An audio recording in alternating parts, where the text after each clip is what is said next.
लोकसभा चुनाव सिर पर हैं। ऐसे में देश में चुनावी सरगर्मी तेज हो गई है। बीजेपी जहां जोर शोर से चुनाव की तैयारियों में जुटी है, वहीं इंडिया गठबंधन में आपस में तालमेल नहीं बन पा रहा है।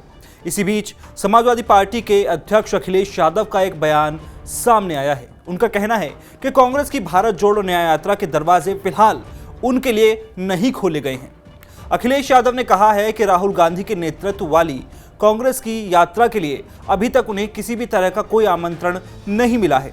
दरअसल पत्रकारों ने उनसे यह सवाल किया था कि क्या वो कांग्रेस की भारत जोड़ो न्याय यात्रा में उत्तर प्रदेश में शामिल होंगे या नहीं। इसके जवाब में सपा अध्यक्ष ने मुस्कुराते हुए कहा कि कई बड़े कार्यक्रम होते हैं, कई बड़े आयोजन होते हैं, लेकिन समस्या यह है कि इन आयोजनों में उन्हें आमंत्रित नहीं किया जाता। ऐसे में वो खुद कैसे निमंत्रण मांगे। आप भारत जोड़ो यात्रा में शामिल होंगे? देखिए, मुश्किल तो ये है कि कई बड़े आयोजन होते हैं, बड़े कार्यक्रम होते हैं, हम लोगों को निमंत्रण ही नहीं मिलता। तो अपने आप क्या मांगे हम निमंत्रण?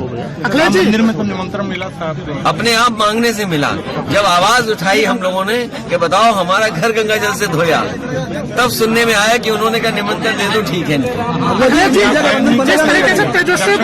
उस समय आएगा। मैंने आज से कहा कि ये जो समय है, समय के हिसाब से सब चीजें होती हैं। अखिलेश जी, और भगवान हमें बुलाएंगे तो हम जाएंगे। और कब उनकी इंडिया गठबंधन बनेगा नहीं बनेगा, कब इच्छा हो जाएगी बुलाने की, अब ये तो भगवान ही जानते हैं। अखिलेश जी, इंडिया गठबंधन बनाएंगे। सपा नेता के इस बयान से साफ नजर आ रहा है कि कांग्रेस और समाजवादी पार्टी के बीच सब कुछ ठीक नहीं चल रहा है। दोनों के बीच सीटों के बंटवारे को लेकर पहले से ही रस्साकशी चल रही है। कई बैठकों के बाद भी दोनों ही दल किसी नतीजे पर नहीं पहुंच सके हैं। सपा ने कांग्रेस को उत्तर प्रदेश में 11 सीटें देने की बात कही थी, लेकिन पार्टी इस पर राजी नहीं हुई। तो उधर सपा प्रमुख की इस बात पर कांग्रेस के वरिष्ठ नेता जयराम रमेश की प्रतिक्रिया भी सामने आई है।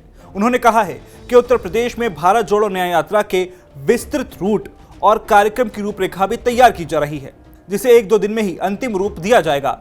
अपने सोशल मीडिया पर उन्होंने एक पोस्ट शेयर करते हुए कहा है कि जैसे ही कार्यक्रम बन जाएगा, उसके बाद इंडिया गठबंधन के सभी दलों को यात्रा में शामिल होने का आमंत्रण भेजा जाएगा। जयराम रमेश ने कहा है कि भारत जोड़ो न्याय यात्रा में इंडिया गठबंधन के दलों के शामिल होने से इंडिया गठबंधन और भी ज्यादा मजबूत हो जाएगा। आपको बता दें कि मणिपुर से शुरू हुई कांग्रेस की भारत जोड़ो यात्रा असम, बिहार, पश्चिम बंगाल से गुजर चुकी है। इस समय यात्रा झारखंड में है और 16 फरवरी को इसके उत्तर प्रदेश में प्रवेश करने की उम्मीद है।